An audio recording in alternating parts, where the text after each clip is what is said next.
Hello, everybody. I'm Ed Robinson, and welcome to another exciting edition of the League Wraparound. This is the program that gets you caught up on anything and everything happening around the National Football League. Coming up on this edition of the program, we'll preview Week 16's most important games in the National Football League, including to look at the Christmas Day games and so much more. So it's going to be a fun show. So sit back, relax, and enjoy it. And on behalf of each and every one of us, I'd like to wish you and yours a very Merry Christmas. All right, now it's time for my top three storylines. I want to start off talking about the Dallas Cowboys. After Dallas lost last week to the Buffalo Bills, all-world defensive end Micah Parsons got on his podcast and started saying that there were people out there that were rooting for the Dallas Cowboys to lose. No one wanted the Cowboys to succeed. And let me just be the first to say that. I'll say this just for a moment. I want to take a deep dive for a moment into the Dallas Cowboys. There are three professional sports organizations that are immensely popular, not just nationwide, but worldwide, and they generate a lot of money. The Dallas Cowboys, the New York Yankees, and the Los Angeles Dodgers. Those three teams are highly celebrated, but those three teams are also highly polarized as well.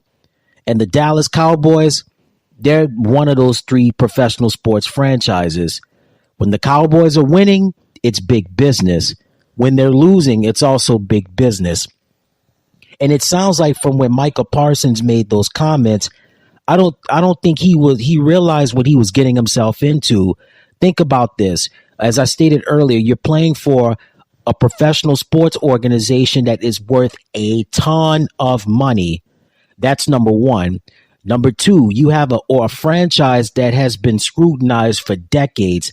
That's number two. Number three, you're playing for an owner who has a major ego and who has not only several radio shows, but also does post-game interviews after every game. So evidently, Micah Parsons did not get the memo when he got drafted to the Dallas Cowboys. It comes with the territory when you're playing for such a franchise that when they win, as I stated earlier, it's great for business. When they're losing, it's great for business. But bottom line is this: Dallas lost last week to the Buffalo Bills, and there's questions about the Cowboys. Is Dak really the one that could win an MVP this year? Then Micah goes on his podcast saying that people want Dallas to fail. They cheer for them when they're losing. It's just a whole bunch of stuff going on with the Cowboys. When is it there not a dull moment with the Dallas Cowboys? I mean, it's the soap opera that never ends, right? But bottom line is this: Micah, if you didn't get the memo, here's the memo. When you got drafted to the Dallas Cowboys, you knew what this was going to be. You knew you were dealing with a franchise that the expectations are so high every year. You knew that you were going to be dealing with an owner that has a huge ego. And as I stated earlier, not only has several radio shows in the Dallas area, but also does post-game interviews after every game. When you have that star on your helmet, you're going to be polarized. You're going to be watched every step. Every little step you take, every little move you make, everybody's going to be watching you. And when you have that star on your helmet representing the Dallas Cowboys, the target is going to be always be on your back, no matter the circumstances. And hey, it's the way it is. And it comes with the territory when you're playing for a franchise like the Dallas Cowboys. My next storyline is going to be the Philadelphia Eagles. You talk about a fall from grace so far. Philadelphia, as this show is airing, has lost 3 games in a row. They've lost to San Francisco. They went to Dallas, lost to Dallas, and then last Monday night losing to the Seattle Seahawks. Jalen Hurts had an illness, wasn't at his best, did the best that he could, but the Eagles, they just didn't have enough. They let the Seahawks come back and beat them 20-17. At the end of the game in the Eagles post-game press conference, Jalen Hurts, their all-world quarterback, he said that he doesn't feel that the team is committed enough. And I don't know. It sounds like he's taking shots at his team. They're not committed enough. I don't know. Hey, listen, they started off the year 10-1 before the San Francisco loss. And since losing to the 49ers, losing to the Cowboys, and then losing recently last Monday night to the Seattle Seahawks, that commitment is gone. Do you think the lack of commitment could be from Shane Steichen and Jonathan Gannon leaving the team? Shane Steichen was the offensive coordinator last year. Now Brian Johnson is the offensive coordinator this year. Then you have Jonathan Gannon, who was the defensive coordinator for the team last year. This year, the defense totally different, and not in a good way neither. Sean Desai was the play caller, and then the decision was made by head coach Nick Sirianni that Desai had those duties removed from him, and Matt Patricia became the defensive play caller for the Monday night game. We saw how that turned out, right? Bottom line is this: the Eagles are a much different team this year than they were last year. And yeah, that's also due to Steichen and Gannon. They were both key factors on that Super Bowl team last year, the team that won the NFC Championship. This year, Steichen is the head coach with the Indianapolis Colts. Jonathan Gannon, he's the head coach with the Arizona Cardinals. So a lot has changed, and we're seeing those changes, and it's not for the better. The offensive play calling has been stagnant. There's not enough throwing the ball down the field. There's not enough of an emphasis on the running game. We know that the tush push, aka the brotherly shove, that's a dominant play that still has yet to be stopped, but they're going to have to spice up the playbook a little bit. It's just, things are just so different this year with the Philadelphia Eagles, and not in a good way. But if there's any silver lining in this, is that the Eagles have a chance to still win the NFC East and have an opportunity to get a first round bye and not get a first round bye, but would host a first round playoff game. But this is so interesting because the Eagles are just a different team this year. They look out of sorts. And again, like I said before, I think some of that's due to Steichen and Gannon not being there anymore, but also too, the play calling is not there offensively. Defensively, they're not making any plays. Howie Roseman, the general manager, pulled off a lot of big moves at the draft last year, in the draft this year, tried to make some got key players, but those key players haven't been making key plays. Also, injuries have derailed this team as well. So the Eagles, despite being a different team this year, they still have an opportunity to get it together. They have an opportunity to host a playoff game and an opportunity to get a home game, and have an opportunity to win the NFC East. Strength of schedule, the last 3 games are very favorable for the Eagles. At home against the Giants, then at home against Arizona, and then the last game of the year at MetLife Stadium in East Rutherford, New Jersey against the Giants. So this is for the taking, but in the NFL, you just never know. And for my last storyline is going to be the NFL International Series. So we've got the NFL International Series. The games have been solid. The games have been brilliant since they've introduced the International Series. They had the Mexico games for a while. We don't know if Mexico is going to have the NFL International Series games there again.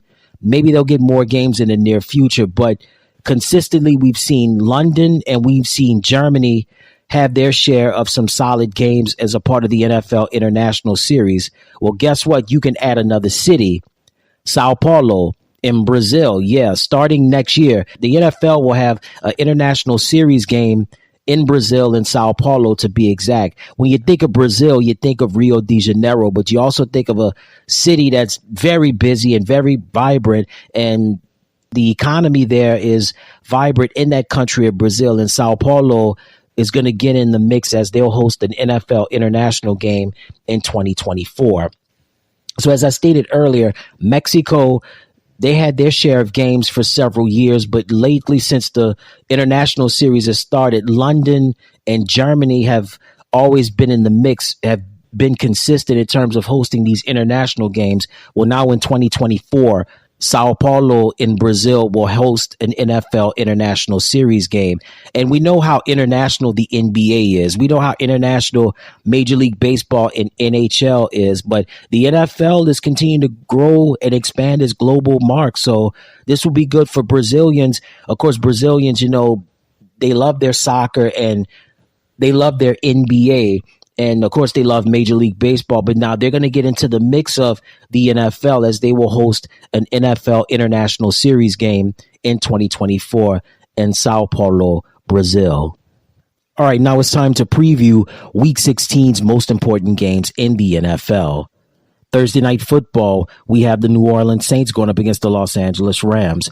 First off, for the Saints, they demolished the New York Giants last Sunday at the Caesars Superdome in New Orleans. Tommy DeVito and the New York Giants, they had no answers for the Saints defense. DeVito was sacked 7 times. Derek Carr played a decent game. Alvin Kamara did his thing on the running side as well, running and the receiving side as well. So the Saints, it's been an up and down year for them, trying to find their way. A lot of Saints fans still calling for Dennis Allen to be fired. They're also calling for offensive coordinator Pete Carmichael to be fired. However, the Saints have a chance to possibly win the NFC South. They still have a chance and could host a home wild card playoff game, but they're going to have a tough task ahead of them as they head to the West Coast in Inglewood, California at SoFi Stadium to take on the Los Angeles Rams. The Rams have been red hot as of late.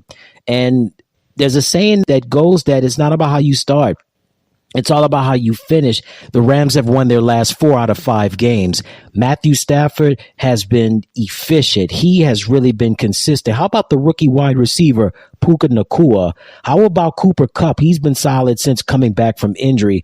How about Kyron Williams running the ball? The Rams, Sean McVay, the head coach, listen, you know about McVay, you know about the Rams and what they do, especially on the offensive side. Lately, winning their last 4 out of 5 games, they have been unstoppable and then some. So this is going to be an interesting matchup for the Los Angeles Rams as the New Orleans Saints come to SoFi Stadium in Inglewood, California. I know I'm dating myself a little bit, but if you remember the Saints-Rams rivalry games back when they had the original NFC West, when you think of names like Bobby Hebert, Eric Martin, also Jim Everett, Flipper Anderson, Henry Ellard, just to name a few, Dalton Hilliard, the Dawn Patrol. Those are such great memories of that rivalry between the 80s and really much of the 90s as well. But now Saints-Rams, we've got Derek Carr, we've got Alvin Kamara, we've got Matthew Stafford, we've got Kyron Williams, we also have Juwan Johnson, we got Cooper Kupp, we've got Puka Nacua. Oh, and how could you forget about Aaron Donald, somebody who's still a force to be reckoned with on the defensive side. So Thursday night football, a very, very important game for both teams, specifically for the Saints, because they still have a solid chance to win the NFC South. As for the Rams, they're in the hunt and they're doing what they have to do to keep their playoff hopes alive. So the Saints and the Rams, it should be a good one between the Saints and the Rams in Inglewood, California at SoFi Stadium. The Cincinnati Bengals square off against the Pittsburgh Steelers. Again, this is a rivalry game in the AFC North between the Bengals and the Steelers. How about Jake Browning? Listen, since Joe Burrow went down with that season-ending injury against the Baltimore Ravens on Thursday night, Jake Browning has come in and has done his part. The Monday night game against the Jacksonville Jaguars, impressive performance from him. Bengals win in overtime. And then the Bengals, after that game, the Bengals would go on to beat the Indianapolis Colts in convincing fashion. And then last Saturday, beating the Minnesota Vikings in overtime, 27-24. So when it looks to Bengals fans as if it was a lost season, actuality, it's not a lost season. It's a season where the Bengals still have an opportunity to grab a wild card spot. And the Bengals are going to be going up against their longtime rival Pittsburgh Steelers. If the Bengals have found life at the quarterback position with Jake Browning, they have been drowning in deep waters, not just at the quarterback position, but on the offensive side. Kenny Pickett, ankle injury. They haven't ruled him out, but we've seen what's going on with Mitchell Trubisky. That hasn't worked out, so Mason Rudolph is going to get the start. And no matter who's been the quarterback, the Steelers' offense can't catch anything when it comes to being on the offensive side. Heck, they can't even catch a cold if their life depended on it. But Najee Harris, he's been off and on, up and down this year. Jaylen Warren has shown signs of brilliance in the running attack. George Pickens, he's been upset most of the year because he's not getting enough touches. Deontay Johnson has been injured. So the Steelers' offense, They haven't found their way this year defensively. They've been hurt. Mike Tomlin, there's questions about him. Ben Roethlisberger went on a radio show during the weekend saying that there may need to be a change at the head coaching position. I think with somebody like Mike Tomlin, he needs to make that decision if he wants to remain in Pittsburgh or not. But certainly has been drama really much of the week in Pittsburgh. And the Steelers lost a tough game last Saturday, to be exact, to the Indianapolis Colts. So this is going to be a game where the Bengals have a real shot at getting a playoff spot. The Steelers are just trying to stay alive in the hunt. And this is going to be a dogfight in the AFC North between the Cincinnati Bengals and the Pittsburgh Steelers in Pittsburgh. We have the Buffalo Bills going up against the Los Angeles Chargers. First for the Bills. The Bills really found life again, dismantling the Dallas Cowboys last Sunday. Josh Allen, numbers-wise, he didn't have the great numbers, but hey, guess what? He was doing his thing, throwing a touchdown pass, also making contributions with his legs. How about James Cook? James Cook was really good last week against the Cowboys. The defense had no answers for him. James just had his way in the running department. So you had the Bills beating Dallas last week, and then the week before that pulled off an impressive win over the Kansas City Chiefs. So Buffalo, they're starting to get hot at the right time. Buffalo is starting to find their way. And listen, Buffalo, they've had their challenges this year, but that's a team nobody wants to play in the playoffs because you want to get hot at the right time. And Buffalo is starting to get hot at the right time. We go from being hot at the right time to being cold at the wrong time. The Los Angeles Chargers. So the Chargers embarrassed last Thursday night by the Las Vegas Raiders. The Chargers, then you got hit with the fact that Justin Herbert is out for the year with a finger injury. So the Chargers, they lost to the Raiders last Thursday night. The week before that, losing to the Denver Broncos. The Chargers, the week before that, they won 6-0 over the New England Patriots. But the Chargers have just been a disappointment, and it's been so disappointing that during the week, head coach Brandon Staley was fired along with general manager Tom Telesco. So taking Staley's place as the interim head coach is Giff Smith, who is also the linebackers coach for the team. And JoJo Wooden will be the interim general manager, and he's also the director of player personnel. So the Chargers, all sorts of challenges that they've had to endure, and you lose your all-world quarterback with Justin Herbert, and then your head coach and your GM is fired. The Chargers, you look at this roster, they are so talented. Justin Herbert, Keenan Allen, Austin Eckler, Khalil Mack, Joey Bosa, Derwin James Jr. You also have Asante Samuel Jr. You've got some guys on your team. These are not any scrubs. These guys are talented players, and the one thing that's going to get the Chargers over the hump is going to be a new head coach, whoever that person may be. Also, you got Eric Hendricks, who's solid as well, and you got Kenneth Murray, who's effective as well. So the Chargers have had to endure a lot over the week, and it doesn't get any better as the Bills visit the Chargers at SoFi Stadium in Inglewood, California. We have the Cleveland Browns going up against the Houston Texans. I want to start off with Houston for a moment. Houston pulled off an impressive win in overtime last week to the Tennessee Titans. C.J. Stroud was hurt the week before against the New York Jets. He will not play in this game due to a concussion. So Case Keenum is going to get the start again for this game coming up against the Cleveland Browns. For Cleveland, how about the quarterback Joe Flacco? Joe Flacco, he's definitely got my vote for comeback player of the year this year, pulling off an impressive comeback victory over the Chicago Bears. Then the week before that, they beat the Jacksonville Jaguars. Joe Flacco has come in and has made his mark. We talked about the situation with another Ohio team in Cincinnati with Jake Browning, Joe Burrow.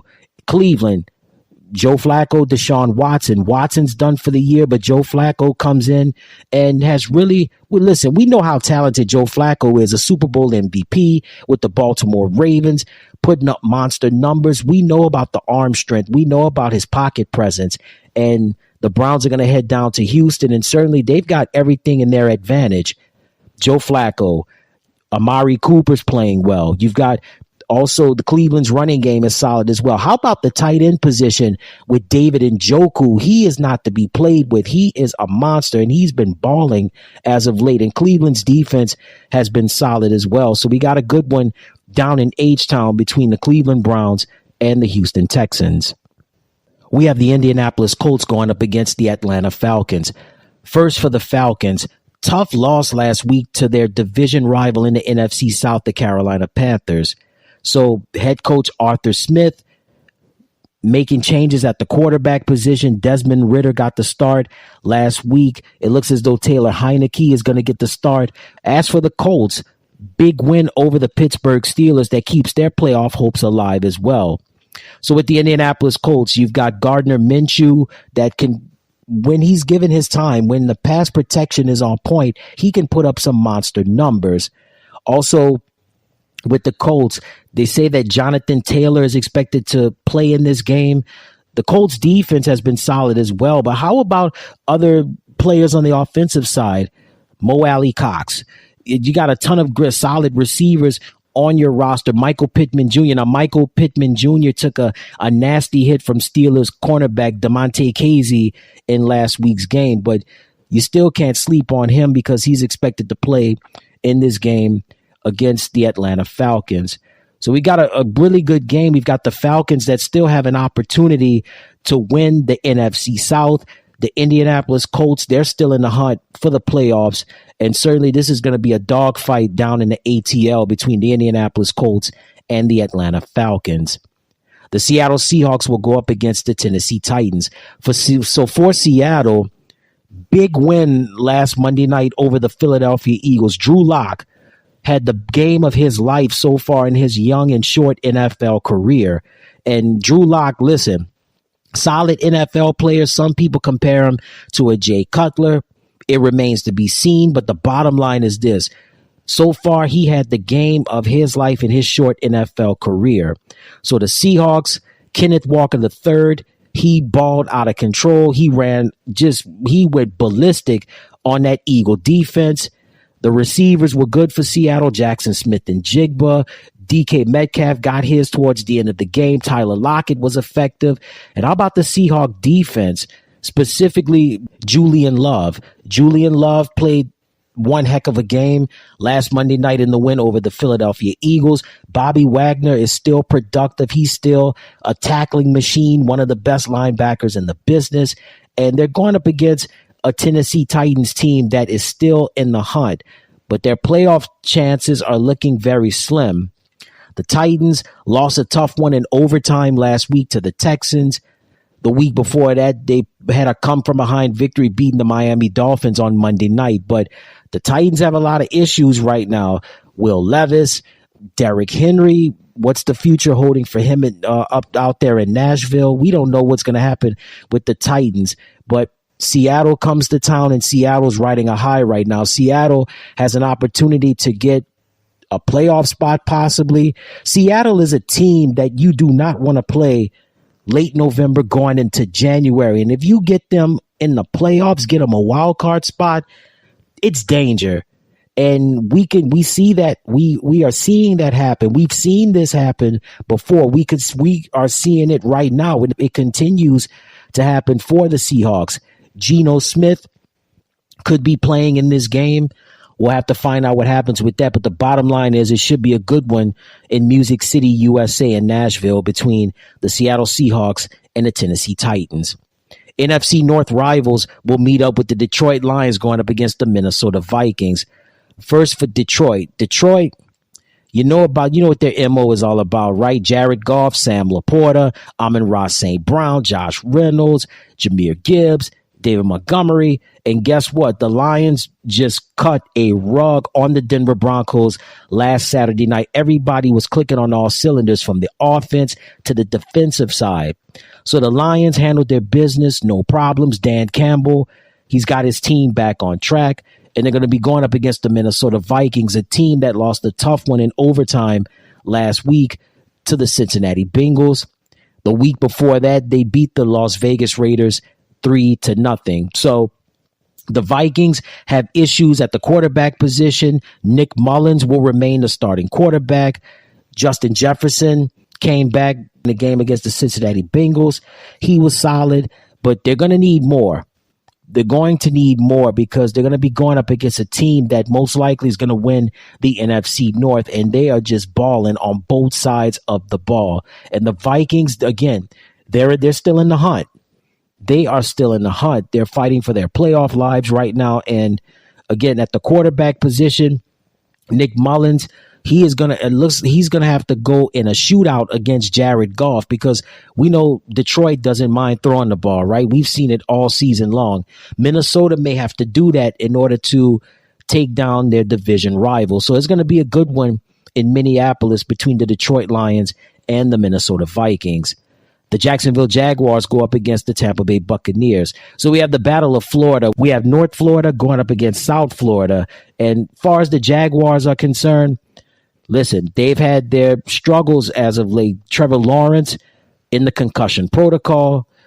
They'll monitor him. He may play in this game against Tampa Bay, but Jacksonville, they couldn't get anything going on the offensive side against the Baltimore Ravens, losing on that tough one on Sunday night.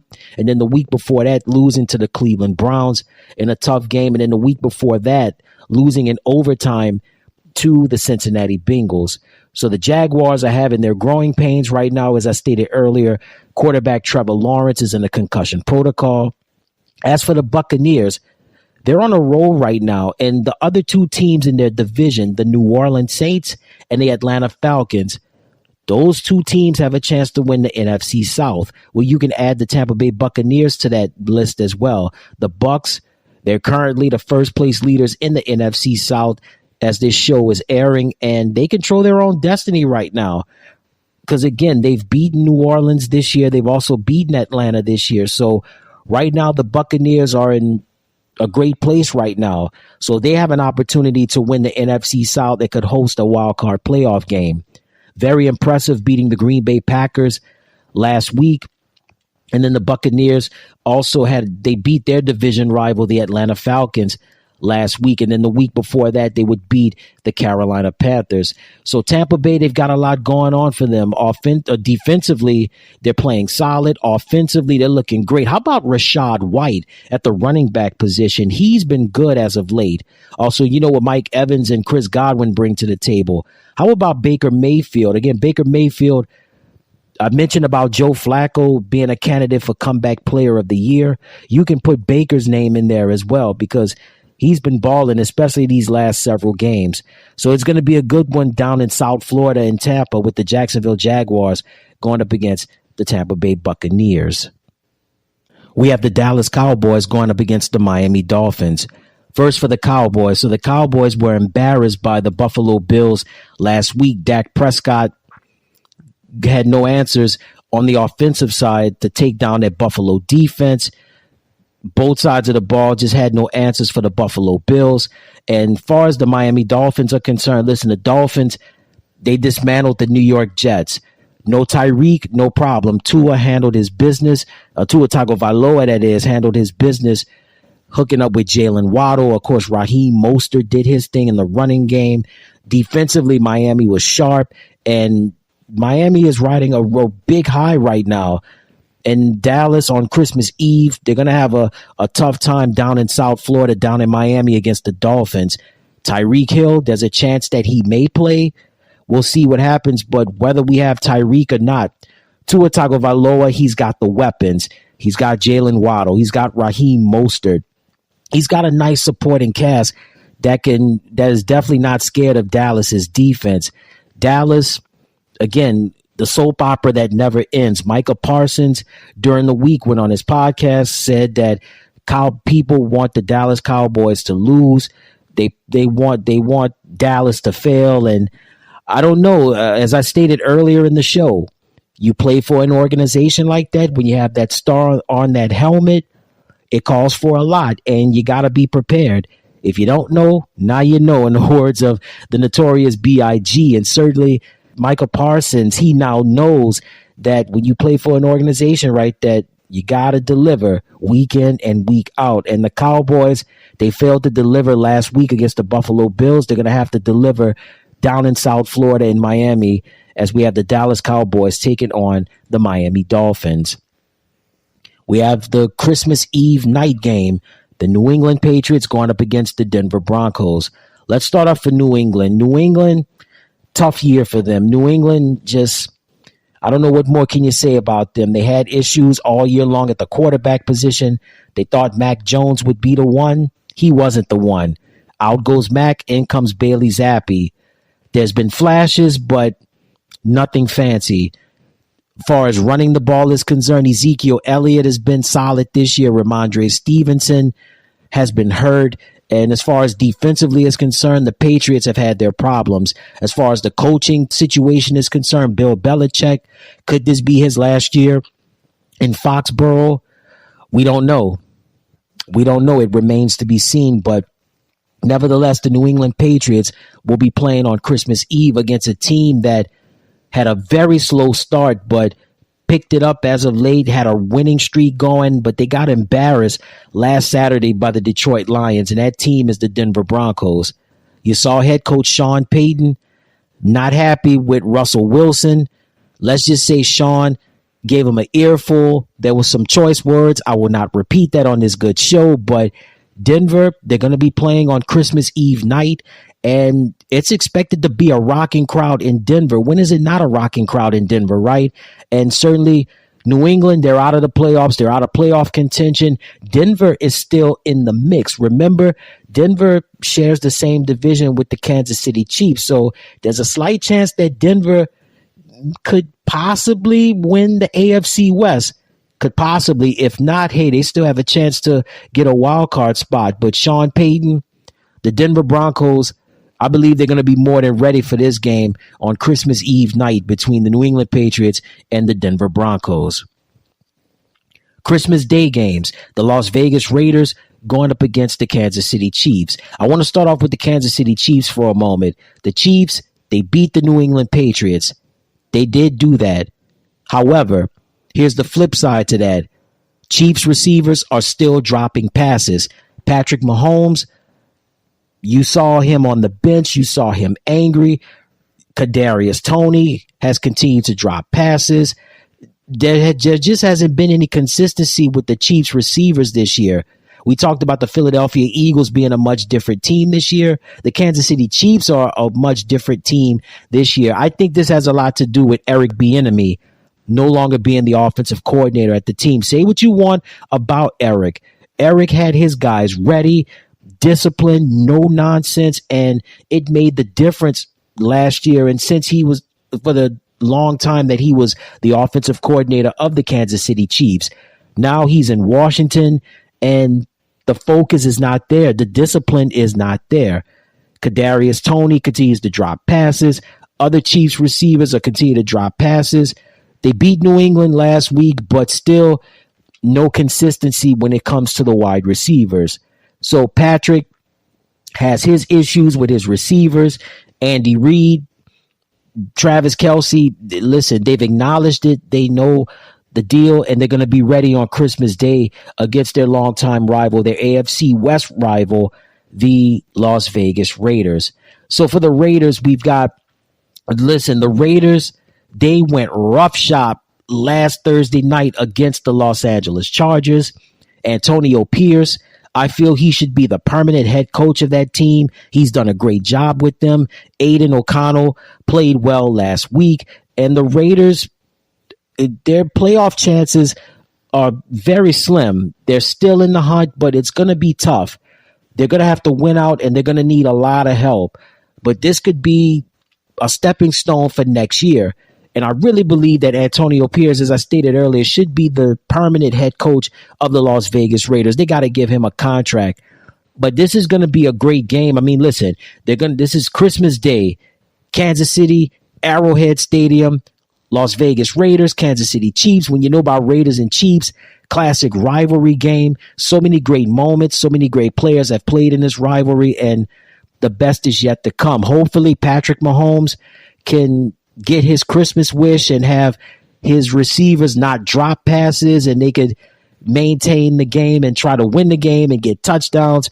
Or the Raiders may get their Christmas gift with Antonio Pierce, still the interim head coach, stealing a victory on Christmas Day instead of giving the Chiefs some nice gifts or maybe some Yuletide carols.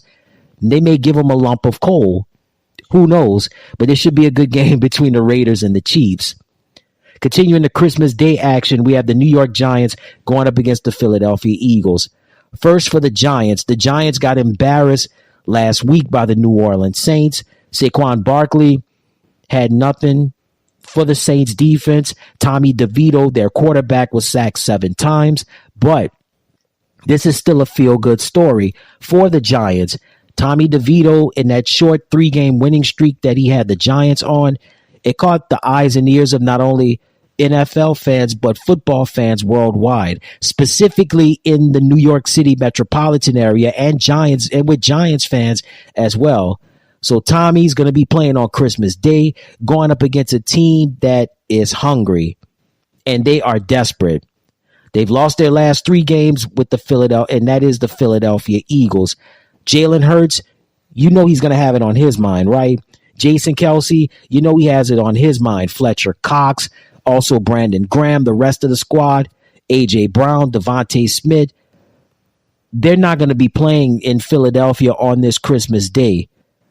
Let's just say they're going to have they're going to try to have the New York Giants saying bah humbug and give them a lump of coal instead of spreading some Yuletide carols for this game. So when you think of the Giants and the Eagles, New York City, Philadelphia, I-95, New Jersey Turnpike, this rivalry has been intense and is going to be intense on Christmas Day between Giants and the Eagles. Monday Night Football, the Christmas night game, the Baltimore Ravens going up against the San Francisco 49ers. First for Baltimore, impressive win over the Jacksonville Jaguars last Sunday night. And then the Ravens, the week before that, they beat the Los Angeles Rams in overtime, 37-31. So with the Ravens, Lamar Jackson, listen, what more can you say about Lamar, right? He's a dynamo, running the ball, throwing the ball, dynamic, electric as ever. He's my candidate for this year's league MVP. There's some great ones out there with Mr. Brock Purdy and Christian McCaffrey. And speaking of Purdy and McCaffrey, they'll be in this game too. And San Francisco, listen, the model of consistency all year long, offensively and defensively. Defensively, you've got some dogs with Fred Warner, Eric Armstead, Nick Bosa, Diamador Lenore. The list goes on. And on the offensive side, Deebo Samuel, George Kittle, and the 2 MVP candidates with San Francisco, Brock Purdy and Christian McCaffrey. So when I think about teams that are tough, teams that are consistent, and teams that can pull away and run away with their respective division titles and also the number 1 seeds, Baltimore Ravens and the San Francisco 49ers. Christmas night, Monday Night Football, it's going to be exciting. All right, now it's time for my game of the week. My game of the week is going to be the Baltimore Ravens going up against the San Francisco 49ers. These two teams have played each other only 7 times, but Baltimore leads the series 5-2. The first time these two teams played was on November the 17th of 1996. The 49ers beat the Ravens 38-20. And then they played each other again November 30th, 2003. Ravens would win 44-6. Then they played again October the 7th, 2007. Ravens beat the 49ers 9-7. Their next meeting was November 24th, 2011. Ravens beat the 49ers 16-6. Who could forget Super Bowl 47 in New Orleans, February 3rd, 2013. The Ravens beat the 49ers 34-31. Then they would meet again October 18th, 2015. 49ers would win 25-20. And then their last meeting was December 1st, 2019. Ravens would beat the 49ers 20-17. So they haven't played each other a lot, but when they play each other, it's always close, it's always tight, and it's always festive, especially since 2007. Those games have been close. But to date, the most memorable game, as I stated earlier, Super Bowl 47, February 3rd, 2013, Ravens beating the 49ers 34-31. That was Ravens linebacker Ray Lewis's last game in the NFL.